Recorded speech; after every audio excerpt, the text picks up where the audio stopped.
Hello, I'm Dave, and Resident Evil 7 is finally here, and it's definitely a return to form for Capcom in terms of their zombie horror series. We're looking at a first-person perspective instead of the third-person camera used in previous Resident Evil games, along with a 60 FPS target frame rate.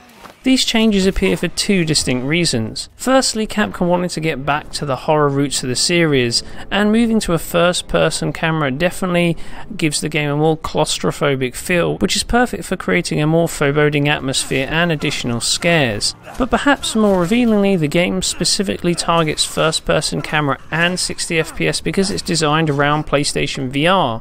The use of 60 FPS is important to reduce latency when wearing the VR headset and help to eliminate or reduce things such as motion sickness. Basically, it provides a more realistic presentation and less of a disconnect between the player and the world. So with that said, just how well does the game hold up across consoles and PC? Well, we'll kick things off with PS4 and Xbox One, and I can say that both versions are rendering at a native 1080p. Now, image quality isn't exactly sharp here, but this is wholly intentional. The idea is to replicate that of a found footage video running on an old CRT with convergence errors, so there's plenty of chromatic aberration, depth of field, and other post-processing elements such as occasional film grain or static. And for the most part, it works really well in providing a dark, gritty, foreboding atmosphere.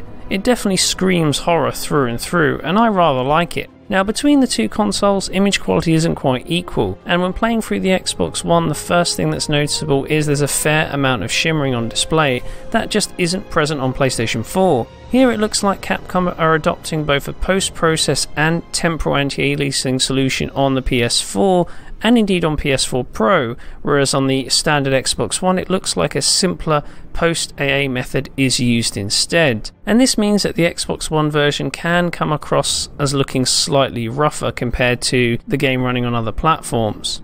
Besides this difference, both PS4 and Xbox One are largely the same. There are some odd texture streaming issues when interacting with parts of the environment, which causes higher quality textures to be replaced with lower resolution assets on occasion, but it's not a major problem. Curiously though, in this particular scene, ground quality actually looks lower on Xbox One. The surface is blurrier and details aren't quite as pronounced. Again, this is not representative of the general visual makeup at all, and in most cases PS4 and Xbox One are basically the same. So the standard consoles are pretty equal, but what about PS4 Pro? What we do get is a very small resolution boost. Pixel counts are upped from the 1920 by 1080 on base PS4 to 2240 by 1260 on the Pro. And this is in effect both when running in the PS4 Pro's 4K mode and when playing in 1080p, where some degree of downsampling looks to be in play.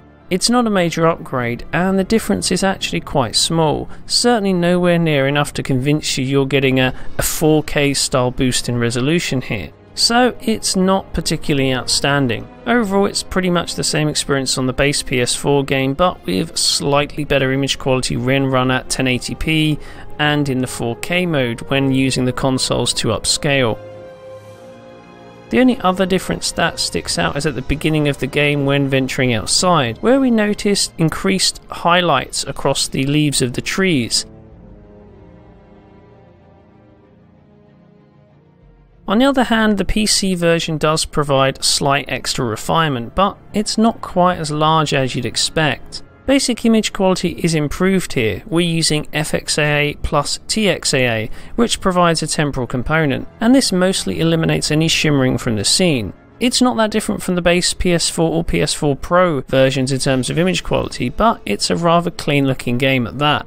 Aside from that, lighting and shadows and general effects work appear very close to the PS4 and PS4 Pro versions. If there is a boost in shadow quality, it's not immediately clear, maybe due to the fact that the game uses heavy post-process layers. But overall, for the most part, texture detail asset quality is basically identical between all three versions. There are points where higher resolution textures appear on PC, but from what I can tell, it's mostly down to the streaming system occasionally throwing out lower quality assets on consoles before switching back to the higher resolution textures. There is one area where there is a benefit on PC though, and that's in the form of post-processing, in particular motion blur. Motion blur is basically absent on consoles.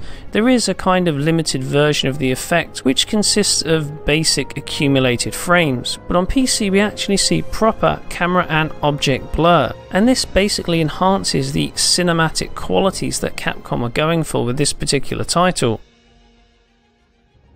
On the whole though, there isn't really too much difference between all three versions from a visual perspective, until we move on to performance.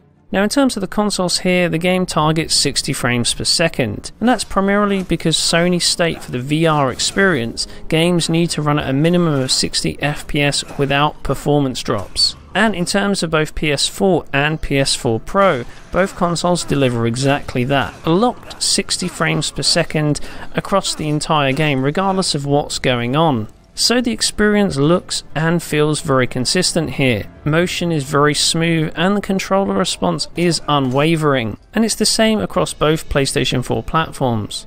On Xbox One, however, the experience isn't quite as solid. While the game still runs at 60 frames a second, frame rates aren't solidly locked to that number, and there are some scenes which cause performance to dip quite noticeably. So for example, when walking outside in foliage heavy areas, we do see some minor stutter caused by small dips in frame rate. Nothing particularly major, but it does tend to stick out a little when moving the camera.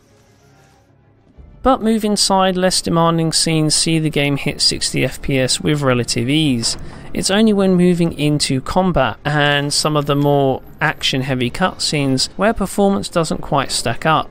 Frame rates can drop down as low as 45 FPS here, resulting in some visible stutter, but usually the experience falls in somewhere between 50 and 60 FPS. This means that things aren't quite as fluid as you'd expect for a 60 FPS presentation, with some mild judder appearing on occasion, and at points the controls don't always feel perfectly consistent.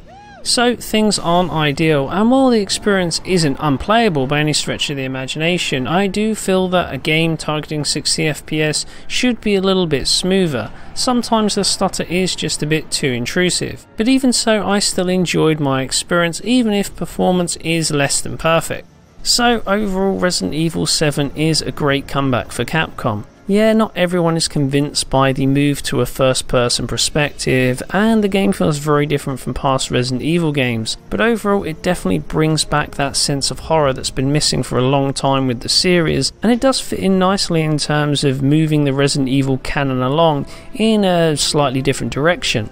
It's also nice to see the game running at 60 frames per second, a frame rate usually left for remasters, and I definitely think that adds an extra level of polish to the overall experience. As to which version is the most polished to play, well, on consoles it has to be either the PS4 or PS4 Pro. There isn't really much difference between the two. You get seamless HDR support, native 1080p visuals, along with a slight boost in pixel counts on the Pro, and frame rates are flawless too.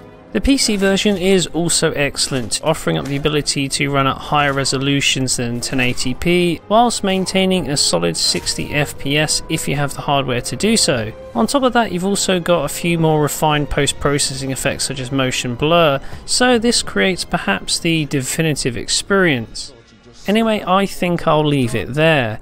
If you enjoyed the video, don't forget to give us a like or subscribe, and if you want to see a high quality version of this 60 FPS video, then check out digitalfoundry.net for the original high quality source file. As ever, thanks for watching, and I'll see you next time.